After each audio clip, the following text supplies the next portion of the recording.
Um italiano acima de qualquer suspeita.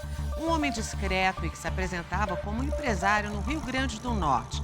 Boa praça, muito simpático, investia alto no mercado imobiliário. O que ninguém imaginava é que o empreendedor bem-sucedido é suspeito de trabalhar aqui no Brasil para mafiosos perigosos da Itália.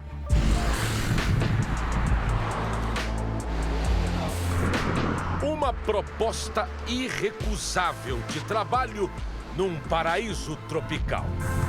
Calor, sol, praia e patrões perigosos, chefes da máfia italiana. Não tinha como Giuseppe Bruno negar. Abandonou a boa vida na Europa para assumir uma missão clara no Brasil: lavar o dinheiro do crime organizado. A missão de Giuseppe era construir em território brasileiro, procurar terrenos para erguer condomínios, hotéis, casas, apartamentos, salas, enfim, investir o dinheiro do crime no mercado imobiliário e também no mercado financeiro. Segundo o Ministério Público Federal, esse era o trabalho que Giuseppe Bruno tinha de realizar no Brasil para os sicilianos da Cosa Nostra, uma das máfias mais antigas e violentas da Itália. A polícia diz que ele cumpriu, movimentou pelo menos 300 milhões de reais em 8 anos. Não sabia muito quem era ele e o que ele fazia aqui no Rio Grande do Norte. Ele se apresentou como investidor, como empresário. As pessoas que escondem o rosto trabalharam com Giuseppe no Nordeste brasileiro e têm medo dessa história da máfia. Esse cara está envolvido na máfia italiana e um cara que estava próximo da gente, que sabe tudo de nossa vida. E estava muito próximo e a gente não sabia que era até esse nível de periculosidade dele. Giuseppe desembarcou no Brasil em 2016. Ao chegar, foi morar de aluguel em Natal, capital do Rio Grande do Norte. O italiano se manteve discreto em terras potiguares.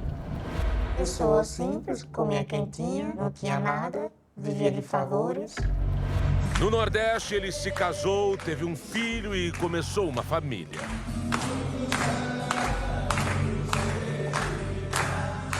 Giuseppe se apresentava como Bruno. Morava em edifícios de classe média. Para os vizinhos e conhecidos, o italiano era um investidor estrangeiro de boa conversa, simpático, educado, de hábitos simples. Não teria como desconfiar que ele pudesse ter uma ligação com a máfia. Mas os negócios foram dando certo e Giuseppe transformou o estilo de vida. A família do italiano mudou para imóveis mais caros e ainda mantinha essa mansão como casa de campo. Ele só vivia como em restaurantes de luxo. A esposa dele só andava no luxo. No último dia 13 de agosto, o italiano foi preso. Policiais, numa operação conjunta no Brasil e na Itália, foram em imóveis ligados a Giuseppe. You start cooperating. Você começa a cooperar, colaborar e você começa a ter contatos, começa a destacar o que você precisa e planeja atividades. Você tenta dialogar para evitar que uma ação no país X possa impedir uma ação no país Y. E talvez dessa forma você pode encontrar o chamado dia de ação. One action. Alguns brasileiros, no entanto, conheceram uma face complicada deste italiano acusado de ser um mafioso: o hábito de dar calote. Neste prédio, na praia da Ponta Negra, uma das mais famosas do Rio Grande do Norte, o italiano abriu um restaurante. Super simpático, super atencioso. Fiquei surpreso quando eu vi, sempre muito foda o preço, né? O estabelecimento ficou 1 ano aberto. Era grande aqui do o chefe da comunidade. As portas fecharam e Giuseppe não pagou nem os funcionários, nem os aluguéis atrasados. Sem contar os aluguéis de casas, que ele também não pagou. Mas a queixa mais impressionante veio de um outro italiano de nome Andrea Sertelli. Ele disse ter levado um golpe milionário. Andrea tinha 3 terrenos, aqui, no município de Estremoz, no Rio Grande do Norte. Giuseppe se apresentou para ele como representante de uma construtora norte-americana. queria comprar os terrenos e ofereceu 53 milhões de reais. Pedimos a Giuseppe de comprovar suas condições financeiras. Ele mandou um contrato social de uma empresa suíça de 100 milhões de euros. Giuseppe exigiu que o dono dos terrenos fizesse algumas obras antes de receber o dinheiro. A topografia com drone, a inscrição dos pontos GPS no INCRA, cerca do terreno, pagamento de IPTU. Esses serviços no terreno foram feitos por uma empresa indicada pelo senhor Giuseppe Bruno, o futuro comprador. O dono gastou R$1 milhão nas tais obras para deixar a propriedade pronta para venda.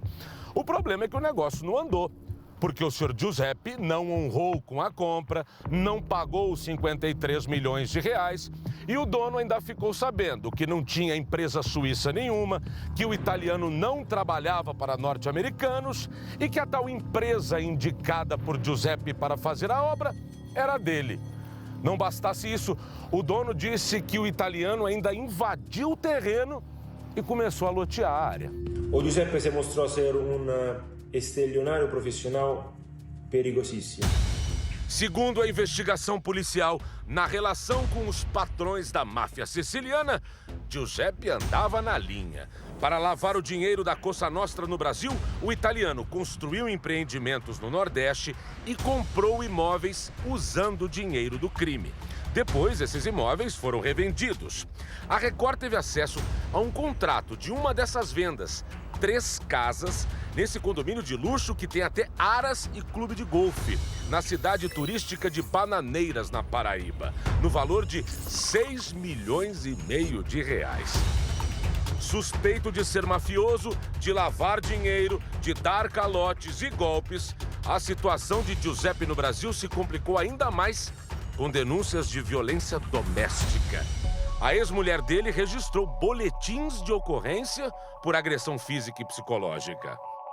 A defesa de Giuseppe Bruno afirma que o italiano chegou ao Brasil com dinheiro dos investimentos da própria família e que tudo foi declarado, e negou a participação de Giuseppe em golpes e em envolvimento com a máfia. O que nós temos é um exagero enorme em relação à sua atividade e nós refutamos veementemente qualquer acusação, seja do André, seja de qualquer outra pessoa que esteja sustentando algum golpe que tenha sido praticado pelo seu Giuseppe Bruno, contra o qual, repito, não há nenhuma condenação e não há nenhuma ação em tramitação questionando ou falsificação ou que tenham sido enganados de alguma forma pelos serviços que ele oferece.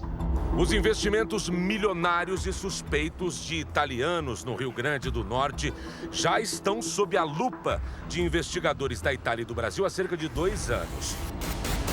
Giuseppe Bruno está preso na cadeia pública de Natal e responde pelos crimes de extorsão, lavagem de dinheiro, fraude financeira e associação criminosa.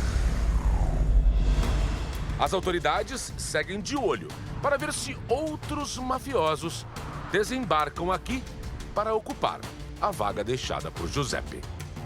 Se os agentes criminosos são tão ágeis, tão rápidos para praticarem crimes, as autoridades de persecução também precisam entrar na mesma rapidez e eficiência de investigação. E é por isso que surgem mecanismos como a equipe conjunta de investigação e a cooperação direta entre as autoridades competentes.